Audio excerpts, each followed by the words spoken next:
Starting from LCS, follow the traffic on Main Street. Make an easy left.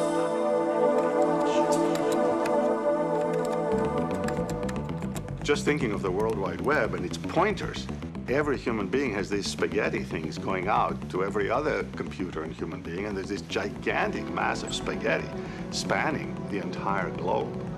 And if you want to find out something, how do you find it out? The bits are moving around so fast that hardly anyone has thought to preserve them, to archive them. And the way the technology is changing hasn't helped us either. You know, a piece of paper sticks around for 500 years, and by golly, it's legible to human eyes. So it's not likely that human eyes are going to change in another 500 years. But of course, disks and memory and data formats change every couple of years. As the huge and vastly growing human record, all the data that we as mankind are accumulating is growing so rapidly. Who has time, who has the energy, who has the resources to keep looking back and seeing if old information, still useful, is being transformed to the new media before the old media are essentially unusable? We're voyaging into brave new worlds, digital worlds. Go to the future.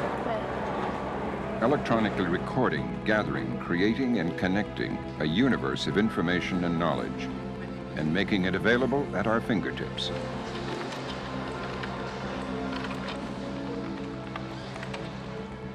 But the sheer quantity of digitized information and the dynamics of an evolving computerized world create complex problems. One of the most serious is that we pay little attention to preserving electronic writings for the long term, to making sure that important and irreplaceable work will be saved and be available not just for our own use, but for generations to follow. What's increasingly at risk is the survival into the future of recorded knowledge, the survival of collective memory, the core of civilization, the human record.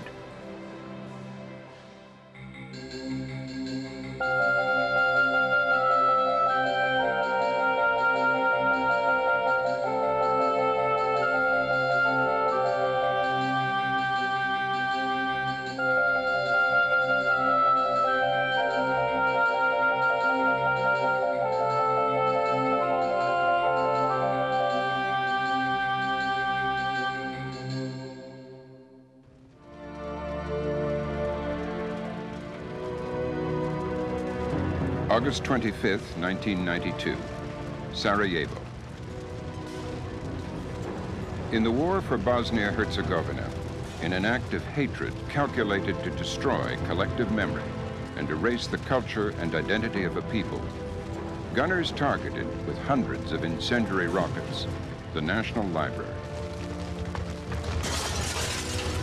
Tens of thousands of rare Islamic texts, unique 16th century manuscripts, important works of Bosnian, Croat, and Serb writers and poets, 3 million volumes, the irreplaceable history of a people, consumed in flames, even as exhausted citizens joined hands to save what they could of the soul of their city.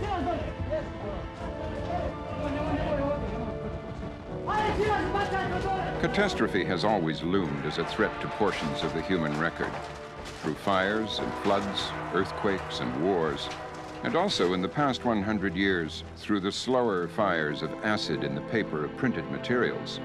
Much of the history of civilization has been damaged or destroyed. But it's not only the physical survival of recorded information that's crucial to preservation. The ability to decipher and comprehend its meaning is essential as well.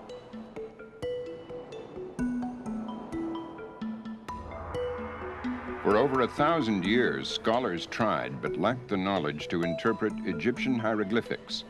Though perfectly preserved through millennia, their meaning had been lost in time. In London's British Museum, intricately carved, is a 4-foot-long black stone, over 2,000 years old.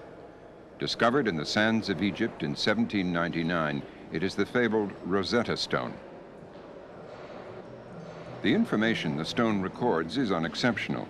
except for the remarkable circumstance that identical text is presented in 3 languages: hieroglyphics, demotics, and finally, readily comprehended Greek.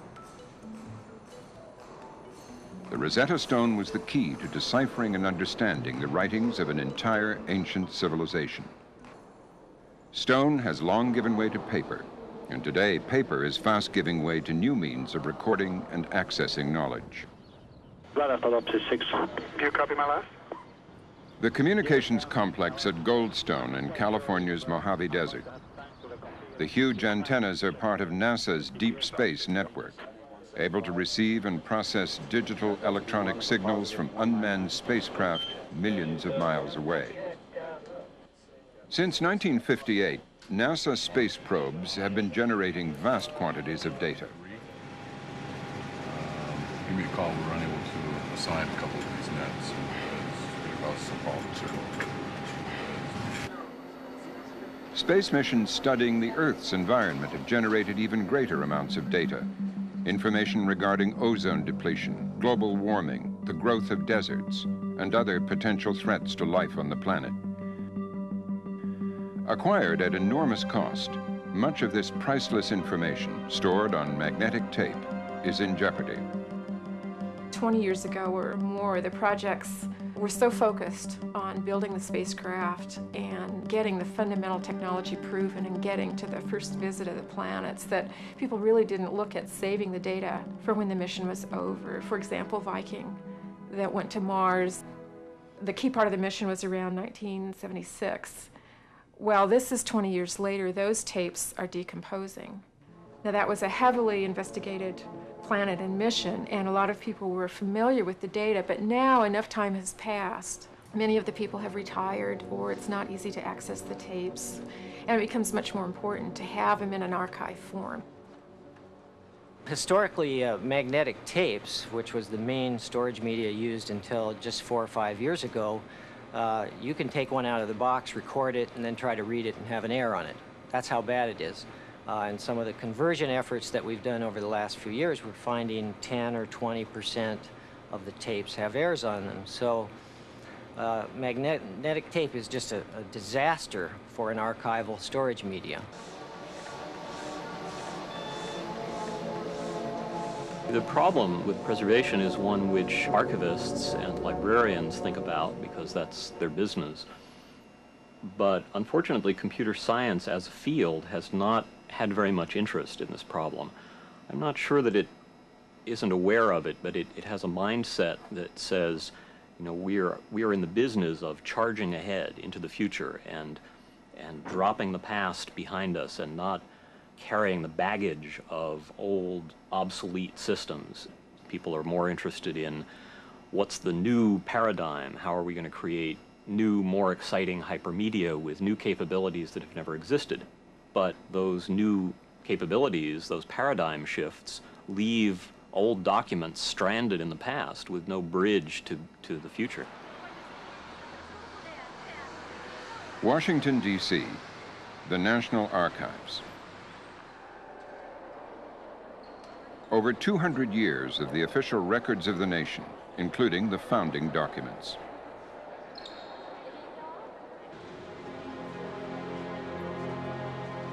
There are miles and miles of shelving containing every type of government record.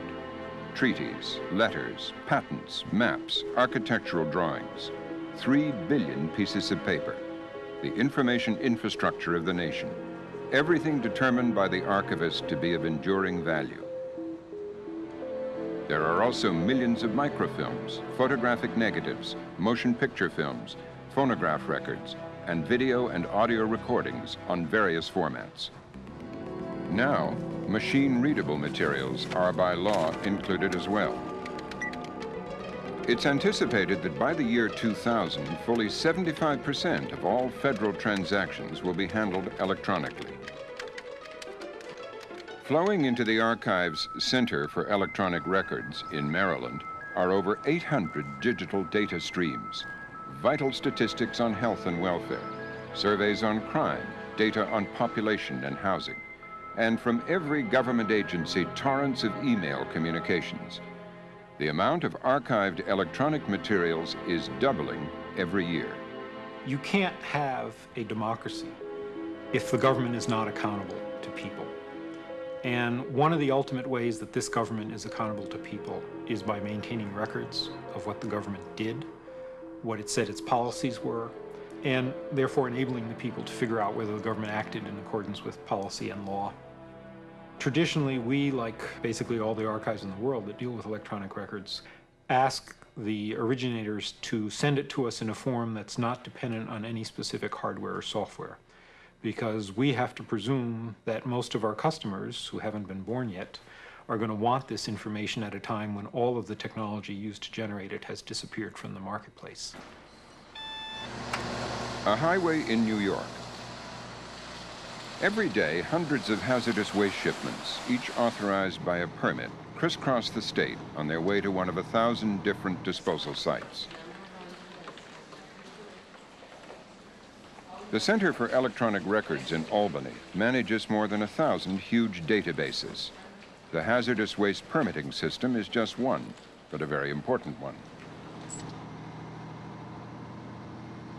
There are certain kinds of information, increasingly created in electronic form, that for society to survive are going to have to be accessible for a very long time. Knowing where we've deposited poisons, radioactive materials, and hazardous wastes is one of them. Through the state's computerized geographic information system, waste sites can be located and studied in relation to freshwater wetlands and centers of population. The operation is critical to future generations to avoid repeating such costly tragedies as the Love Canal. This is one small example of the kind of information which must be preserved forever, faithfully replicated in each new digital technology standard as it comes along. It's an obligatory, one-way monologue with the future. We have to have experts that understand systems and how to migrate them. We have to have routines in place for migrating information from one form to another. And those kinds of organizational issues need to be put in place and routinized so that they are part of the cultural fabric, not something new that we have to fret about. They have to be ordinary events in our daily lives. And it's moving from a period where we don't understand all the pieces that have to be put in place and their interrelationships to a point where we are naturally dealing with digital information and moving it forward as interest requires. That is the major cultural change and the nub of the problem that we're really facing here. Amid the stored records and archives of states and municipalities, businesses and institutions are the train wrecks of the information age. Important digital information which can no longer be read. In Oregon, the primary national database for people with disabilities vanished. In New York, the corporate records of the Pennsylvania Railroad erased. In several large states, irreplaceable data on land use indecipherable because of missing software. The losses, though immense, are silent and invisible. We're aware of them only when it's too late. Whether records survive or not depends on whether we as a society think it's important to see that they survive. And one of the differences between digital preservation and preserving traditional formats of records is that digital records don't just survive by accident. We have to make a conscious decision that they're worth keeping. We have to think about that when we create them in the first place in terms of the standards that we use. We have to really make a commitment to keeping them alive in a way that we haven't had to in the past. That's not to say that we haven't dealt with fragile materials, but we would run across things by accident that had been stored in an attic or a basement, and 50 years later or 100 years later still be able to read and retrieve and understand them. That won't be the case with digital records unless we make some kinds of conscious plans and have regular vigilance over them. At the American Library Association annual convention, publishers who've been reinventing and redefining the concept of publishing gather to show off their digital wares. I need the exit to log into Arabic Windows.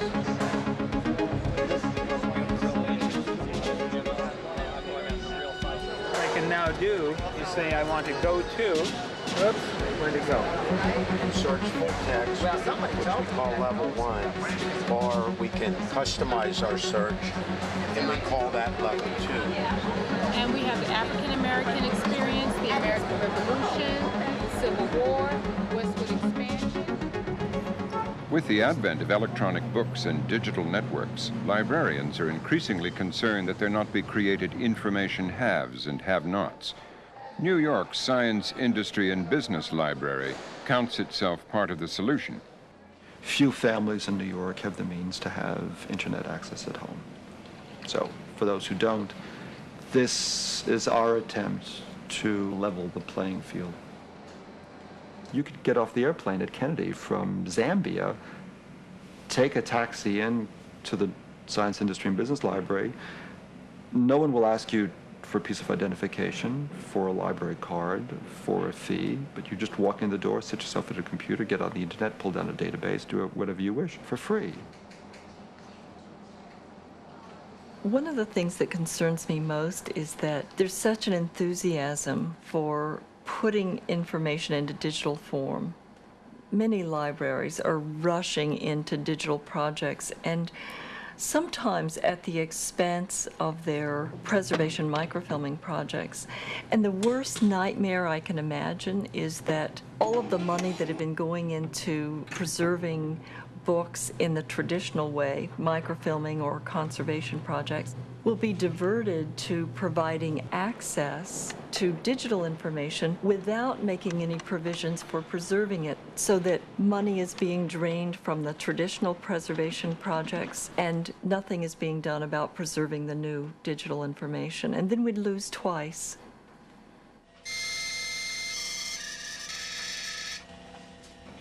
A lot of the new material that's getting created artistically and in a scholarly sense is being created electronically to begin with. It doesn't exist on paper, it doesn't get published in magazines anymore, only gets published on the web or published in electronic form of some sort. And so we're in danger of losing all of that if we don't solve this problem. The New York home of the Voyager Company, a leading producer and publisher of electronic books. Here, the creative possibilities of digitization are very exciting and immediate, while future preservation and access issues are a more distant concern. What you'll be able to do is access a movie, which would be through this mirror. There'll be a timeline, a map of where Dracula exists. What I'm working on is called Witness to the Future. It's a CD about environmental activism. What I have to do before I give everything to my programmer is make sure all the content is correct and everything's laid out, so all the graphics are fixed and everything. I can't imagine that anything that we are making today will be available 100 years from now. I don't even think it'll be available 25 years from now. In fact, a lot of stuff that we made 7 or 8 years ago can't be played. I mean, there are two problems. One is the durability of the media itself, and the other is the machines that they play on. And nobody really knows how long the media will last, although our indications are that entropy takes over fairly quickly, and these things have a tendency to degrade much faster than anybody, at least in the companies that makes them, is willing to predict. And the second problem, though, is that the machines go out of style. And nobody bothers at the time to sort of make a translation program. And if you go out 100 years from now, the possibility that somebody will, have remembered to make a machine that runs Microsoft Windows 2.2, it's impossible. It won't happen. Each of the media seems to be racing the others towards obsolescence as fast as it can. And in a sense, that's because they're each trying to improve as fast as they can. And so the new versions come faster and faster, and new versions make the old versions obsolete and unreadable. So it's a natural process but it's one that we have to recognize is not helpful from a preservation point of view.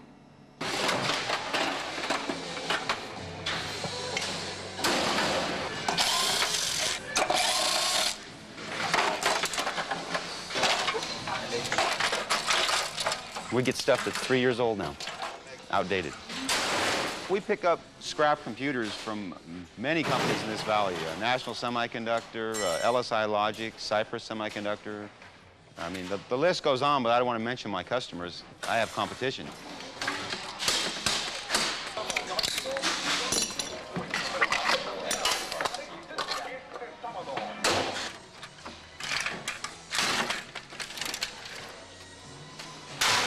That's a good chip.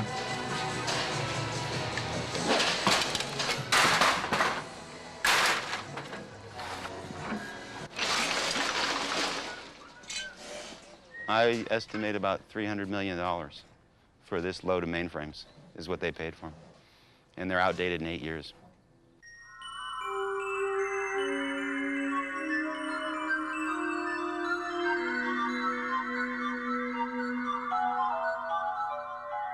Computers were created essentially to service giant organizations, and they were tended by a sort of a priesthood of technicians. But once computers went from being something that exclusively belonged to large organizations to something that served and belonged to individuals, a tremendous amount of translation, psychological and sociological translation needed to be done. What I did was translate some of the ideas that belonged to the priesthood of technicians and made it accessible and usable to civilians, to ordinary people. As more and more information is stored electronically, we are increasingly vulnerable at any time to catastrophic loss. I have a PowerBook, the 5300, and it was supposed to be the latest, newest model, and apparently it had some problems in its development, and the logic board cracked, and shortly thereafter I lost my hard drive and everything, my world.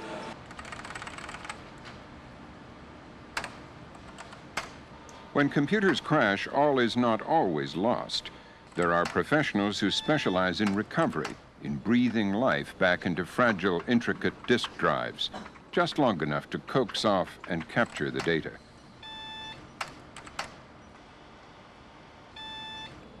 Crash is where the drive doesn't work anymore. A crash can be a multiple of different things, though. A crash can be where the head actually makes contact and starts scraping off the medium that's on the platter that holds the data. That's the disk right there. That's the metal that the data is saved to. Now we're going to show you where we are magnifying onto each track. See these lines? There's sectors where data is kept, like a filing cabinet. It's kept in a particular spot. The data is stored in between these marks, and everyone has an address or an identification. If the data is all scraped off or gone, there's nothing we can do. But if there's something on that in that device that we can get to, we get to it within about a 95% ratio. From cafes and offices to homes, libraries, and schools, people are rushing to embrace not only computers, but also the network of networks connecting it all, the World Wide Web, a technology of which it's been said, the only thing it changes is everything. People go online. They play with aspects of themselves. They express pieces of themselves that they're not always aware that were even there. It's like Cyrano de Bergerac finding in the virtual reality of writing something about himself, a capacity for love and passion that he didn't even know was there. People are discovering that online. That's a great place to be. Playing with this website. We're talking about fundamental infrastructural changes in our society with this new electronic technology. So it's not any one particular application or so on. It is just a fundamental new kind of wiring for our society. Like 100 years ago, we put in the electricity system. We put in the telephone system and so on. Those completely transformed how we lived. Today, we're moving into that same kind of almost punctuated evolution to the infrastructure, having now to do with things like the World Wide Web that absolutely transform our ability to connect to others, our ability to basically view all the information in the world in one kind of homogeneous type of access structure and form. It was a combination of the web, the browsers, and the underlying internet that existed for 15 years, which created what we now see as the web browser phenomenon that everyone is using. There's so much talk today about technology leading to unemployment and causing difficulty that I think we forget that technology is humanity's child. We have created it. To love it is to love ourselves. And second, it does help us. The web was the creation of a young British scientist, Tim Berners-Lee. Now, as director of the consortium controlling the web, he works from his office at MIT to try to guide its future. A future which, by redefining what we mean by documents, has greatly complicated the obligation to preserve. If you remember the world before the World Wide Web, it was a question of getting information from one place to another by tracking down a group of experts who could log on to the right computer, find out how to extract the information from the relevant program, how to put it onto a floppy disk, then how to read the floppy disk on your own computer, then what to do with the data when you've got it. All this was a question of conversion and incompatibility, and the world was full of incompatibility. It was incompatible because a lot of the formats were proprietary formats owned by one manufacturer to which another manufacturer would not commit. So in order to get the interoperability, you have to have open standards. That was the way I saw it. The web is an open, universal medium like paper. The web itself doesn't constrain what information you put on it. You've got to expect all kinds of information. There's some indecent material out there. There is advertising material out there. There's material from hate groups, which you wouldn't want anybody to read. There is information you really sympathize with, and there's some beautiful stuff out there. So the commercialization of it, its use in advertising, for example, its use for trade, is all part of the world, and it's very important that a universal medium should accept all types of information. The whole concept of linked nonlinear documents makes preservation very tricky, because where do you draw the boundary around a document? If my document references 16 other documents by having links to them, then what does it mean to preserve my document? Do we also have to preserve all of those other 16 documents and transitively all of the documents that they reference and point to? And you can think of the web as one huge interlinked connection of documents. You could think of it as a single document if you wanted to. It's not quite where we are at the moment, but it's a reasonable model. And if you do that, then what does it mean to preserve that? How do you even describe what you've got? And it's dynamic, it's changing every moment. People are adding things to it, modifying things to it. So we just don't have the understanding yet, the conceptual understanding of what we're doing and where it's going that would enable us to make sensible decisions or choices about preservation.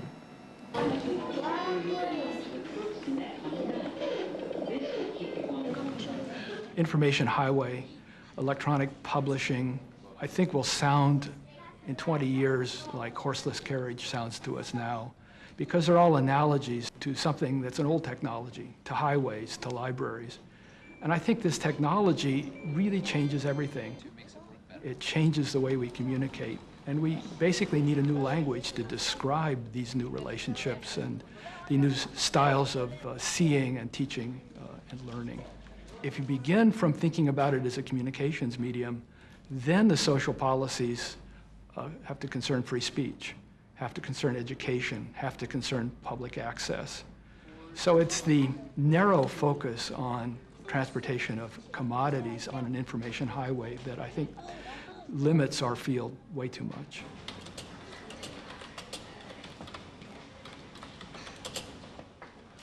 One of my favorite examples of longevity is a wonderful line from one of the Shakespeare sonnets. And in fact, this is a photograph from the Folger Library of their 1609 quarto edition of the sonnets. That was when the sonnets were first published, so nearly 400 years ago. And the 18th sonnet, which is one of the most famous, which begins, "Shall I compare thee to a summer's day," ends with the couplet, "So long as men can breathe or eyes can see, so long lives this, and this gives life to thee." And what I love about that is that the "this" in the couplet is the sonnet itself. It's a poem that's referring to itself as a work of literature. And the inference is that he knew, or guessed, that this thing that he was writing under his hand as the ink came out would last forever. Well, it's only been 400 years, but I would say there's a fair chance that if anything lasts, the Shakespearean sonnets will. We need to do something equivalent for digital information. We have, at the moment, a very poor chance that a current Shakespeare writing deathless prose, deathless poetry at the moment will see their lines last for anything like the next 400 years.